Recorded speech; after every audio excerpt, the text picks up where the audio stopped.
drugs, stuff like that, and then we'll move on to the film. Sounds great. Just so we mix it up a little.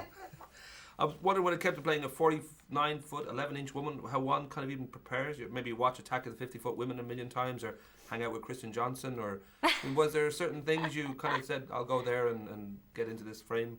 I had watched a bunch of those B movies when I was little. My dad was obsessed with Roger Corman, so we used to watch all that kind of stuff, Invasion of the Body Snatchers and Creature from the Black Lagoon, and so we, I had known what those characters were like and sort of the silly kind of melodramatic acting and things like that, but it was kind of cool to have that character become sort of a real vulnerable character that I could play. Of course, the animation tends to be a long distance, kind of lonely process. It can take many years for it to come to the screen. And I don't know whether you had any opportunity to being a good comedian, to get to work with someone like Seth or with Will Arnett or Hugh Laurie, these kind of good, funny people as well. That I don't know whether there was any chance of interaction or whether it was isolated. I got to do a one scene with Paul Rudd, who I'd worked with before, so it was kind of great because we played boyfriend and girlfriend in the movie, and we got to break up, and he is so funny, and that was a great experience. And then I got to see Seth afterwards, so it's kind of this amazing experience. You can never kind of get all those people in one live-action movie because they're all so busy.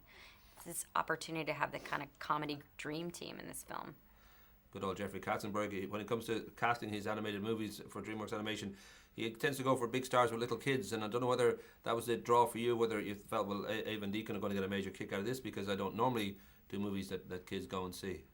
Yeah, I mean, I kind of do movies that kids go and see, but it's great to be in an animated film, so even littler kids can go and see it.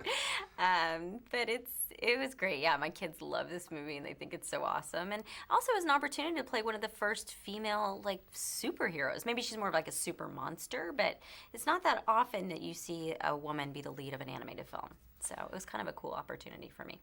Given just the kind of glittering career you've had, and the Oscar win for Walk the Line, you've had some wonderful movies like Election, huge movies like Legally Blonde. I mean, do you kind of see this as something that you're concerned about the business side? Like, this will be a very big opening, and DreamWorks will do a huge job on getting it out there. But is it something with your own, say, with Type A films, whether there's a kind of a realization that, well, we'll make a commercial film and then we'll go make a small film, or whether I don't know if you plan that way at all? No, not really. I just read scripts and I see what I like, and this was kind of I'd never done an animated film before, so this was kind of a new experience for me. So this has just been fun. It's kind of like experimenting, learning about the business, that kind of thing.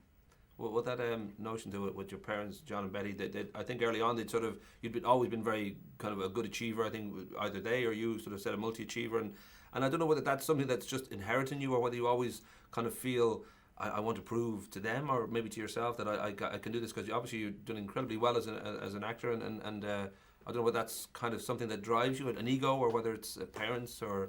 I think my parents always worked, so it's really just about a work ethic. I mean, my mom had 2 jobs, my dad was always working, so everybody in my family always worked. I think I'm used to working, and apparently that pays off in Hollywood. And in most professions. You just keep your nose to the ground and keep going, I'm about to be dragged out so very quickly. Have you been to Ireland? I don't know, I was trying to figure out, I was looking back through, I spoke to you but before. I love your accent, it's very cool. You can have it. It doesn't always work for me. You can have mine. I'll tape it. You get to say y'all a lot. But you haven't made it over yet, and you're a jet-setting superstar. That's outrageous. No, I gotta do it.